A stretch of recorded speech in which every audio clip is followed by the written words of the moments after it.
जय जगन्नाथ। आज आम कविता संपर्क में आलोचना करवा। कविता कहले कौन बुझू और कवितार संज्ञा कौन हो पारे। जदि आम देखा कविता संज्ञा निरूपण करवा अति कष्टकर काम। कविता एपरी एक वस्तु ताको केवल हृदय भितर अनुभव करी हुए, किंतु तार संज्ञा निर्णय करी हुए नहीं। एथिपाई सेंट ऑगस्टाइन कहिथिले, if not asked I know, if you ask me I know not. तेणु आम कविता कौन ताहा अधिक जानिबा मध्य अति कष्टकर, कारण कविता होची एक भावर वस्तु।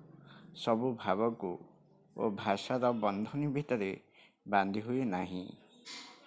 कविता क्षेत्र ए कथाटी निराट सत्य अटे।